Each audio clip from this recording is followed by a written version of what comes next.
కొమరంభీం ఆసిఫాబాద్ జిల్లా సిర్పూర్ నియోజకవర్గం చింతలమానేపల్లి మండల కేంద్ర పరిధిలోని డబ్బా గ్రామ ఎక్స్ రోడ్ వద్ద గల జల్జంగల్ జమీన్ అటవీ బిడ్డల ఆరాధ్య దైవం ఆదివాసీ హక్కుల కోసం అలుమెరుగని పోరాటం చేసిన కొమరంభీం విగ్రహావిష్కరణకు ముఖ్య అతిథిగా పంచాయతీరాజ్ మంత్రి, ఉమ్మడి ఆదిలాబాద్ జిల్లా ఇన్ఛార్జి సీతక్క విచ్చేసిన మంత్రికి ఆదివాసీ నాయకులు సంస్కృతి సంప్రదాయాలతో బాజా భజంత్రీలతో గుసాడి నాటకాలు ప్రదర్శిస్తూ స్వాగతం పలికారు. అనంతరం ఆదివాసీ నాయకులు, ఎమ్మెల్యేలు, ఎంపీలు, ఎమ్మెల్సీ అధికారులతో కలిసి మంత్రి సీతక్క కొమరంభీం విగ్రహావిష్కరణ చేశారు.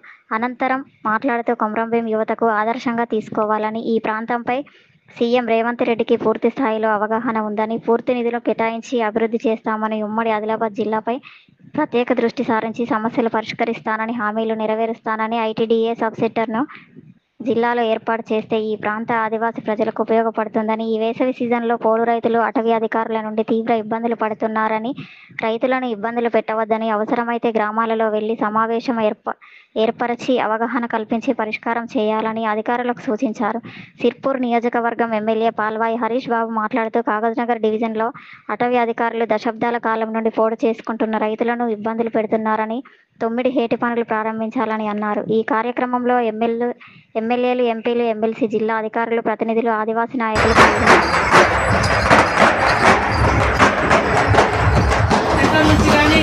మీ షాప్ ఏమో పైన ఉన్నది, అవన్నీ ప్రెజర్స్ ఉన్నప్పటికి కూడా హ్యుమానిటీ గ్రౌండ్ లో ఇక్కడ ఫిజికల్ గా వెరిఫై చేసి, అక్కడ ఫారెస్ట్ లేదు కానీ తరతరాలుగా అక్కడ దున్నుకుంటున్నటువంటి పేదలు ఉంటారు, ఆదివాసులు ఉండొచ్చు, దళితులు ఉండొచ్చు, పేద బడుగు బలహీన వర్గాలు ఉండొచ్చు. అక్కడ ఫిజికల్ గా వెరిఫై చేయండి. ఒకవేళ అక్కడ ఏదన్నా జరగకూడదు జరిగితే వాళ్ళను అవేర్నెస్ చేయండి. వాళ్ళను మీకు అనుకూల అంటే వాళ్ళను మీ పరిధిలోకి తీసుకొచ్చి అక్కడ ప్రాబ్లం ఏందో కూడా అర్థం చేయించండి. అంతేగాని జులుం చేయడము, లేదా ఇల్లు కూలగొట్టడము, లేదా రకరకాల ఇబ్బంది చేస్తే మన ప్రాంతాల్లో కొమరంభీం పోరాటం వచ్చింది కూడా కేవలం ఒక ఫారెస్ట్ అధికారి తోటి తిరగబాటు అనేది మొదలైంది. అది అంతిమంగా రాజ్యానికి వ్యతిరేకంగా మొదలైంది. మరి మాలాంటి వాళ్ళం కూడా ఉద్యమాలలో వెళ్ళినప్పుడు ఫస్ట్ పోరాటాలు వడ్డీ వ్యాపారులు, ఫారెస్ట్ అధికారులు ఇవే. కాబట్టి మనం సున్నితమైనటువంటి సమస్యను ప్రజాస్వామిక వ్యవస్థలో అధికారులకు ఒక వెసులుబాటు ఉంటుంది. చర్చలు చేయండి, మాట్లాడండి, అవేర్నెస్ ఇవ్వండి. అది కాకుంటే అక్కడ ఇప్పుడు మనము మహిళా సంఘాల ద్వారా కొన్ని చోట్ల బొంగు అంటే వెదురు కూడా పెడుతున్నాం, దానికి డబ్బులు కూడా ఇస్తున్నాం. సోలార్ కూడా దాదాపుగా 12,000 కోట్ల రూపాయలు ఈసారి మన బడ్జెట్ లో సోలార్ కూడా గిరి వికాసం కింద పెట్టడం జరుగుతుంది. 17వ తారీఖు నాడు నాగర్ కర్నూలు చెంచు పెంటల నుంచి మనకంటే ఇంకా వెనుకబడి ఉన్నటువంటి వాళ్ళ చెంచులు అక్కడ టైగర్ జోన్ ఉంది. మరి మనను ఆ శ్రీశైలం అడవులు లేదా మన నాగర్ కర్నూలు మన ఉమ్మడి ఉన్నప్పుడేమో శ్రీశైలం ప్రాజెక్టు ఉండే, ఇప్పుడు మననూరు కిందికి వస్తుంది. అక్కడి నుంచి ఆ ప్రాజెక్టు కూడా స్టార్ట్ చేయబోతున్నాం.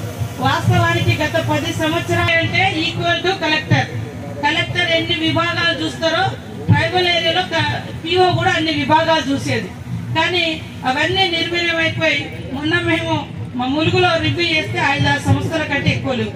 కాబట్టి ఇప్పుడు మళ్ళీ వాటిని స్ట్రెంథనింగ్ చేస్తున్నాం. ఖచ్చితంగా సీఎం గారు మరి మాట ఇచ్చిన ప్రకారం ఇల్లు కూడా ఐటీడీఏల ద్వారా శాంక్షన్ కాబోతున్నాయి.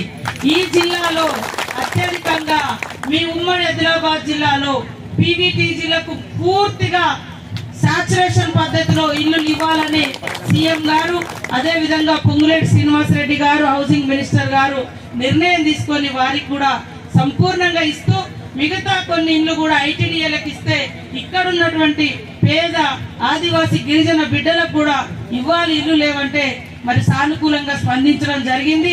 ఈ 3,500 ఇల్లు జనరల్ గా అందరికి వస్తాయి. దాంట్లో ఐటీడీఏ నుంచి కూడా ఇంకా కొన్ని అదనంగా కేటాయించడం ద్వారా మీకు కూడా ఇబ్బంది లేకుండా ఉంటుందని నేను పదే వారికి గుర్తు చేయడంతో మరి వారు కూడా ఒప్పుకొని సార్ కూడా రేవంత్ రెడ్డి గారు కూడా అనేక సార్లు ఆదిలాబాద్ జిల్లా ఊట్నూరు అవన్నీ తిరిగిండు కాబట్టి వారు చూసిండ్రు. నిజమే ఈ బాలుని మన జిల్లాలని పూజా కార్యక్రమం చేస్తే 1,000,000 మంది భక్తులు ఇవాళ అక్కడికి వస్తున్నారంటే అక్కడ ఒక విశిష్టత ఉంది, ఒక త్యాగం ఉంది. మరి అక్కడ మొక్కుతే కూడా పొంగు బంగారం లాగా కోరిన కోరికలన్నీ తీరుతున్నాయి. ప్రకృతి దేవతల మూలంగా అనేటువంటి విశ్వాసం కూడా రోజు రోజుకు భక్తులలో పెరుగుతుంది.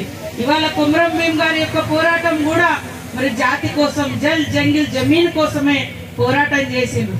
అందుకనే వేదిక మీద ఉన్నటువంటి అధికారులకు ఒకటే చెప్పదలుచుకున్నా, ఈ జాతుల కోసం చేస్తే దేవుళ్ళుగా మిగులుతారు, గుండెల్లో పెట్టుకుంటారు, గుడి కడతారు.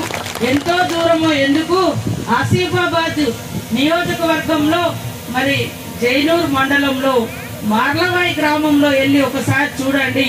హెమండార్ఫ్ గారు ఎక్కడి నుంచో యంగ్ ఏజ్ లో, యుక్త వయసులో ఆక్స్ఫర్డ్ యూనివర్సిటీ నుంచి వచ్చి ఆంథ్రోపాలజిస్ట్ గా ఈ ఆదివాసులు ఎందుకు ఈ పోరాటం చేస్తున్నారు, వారి యొక్క జీవన శైలి ఏంటిది అని ఉమ్మడి ఆంధ్రప్రదేశ్ కు వారు వస్తే, ఛత్తీస్గఢ్, మధ్యప్రదేశ్ ఆ ప్రాంతంలో మరొక ఇద్దరు మరి ఎర్విల్ ఎలిస్టిన్ అనేటువంటి ఒక శాస్త్రవేత్త వారు వచ్చి ఇద్దరు కూడా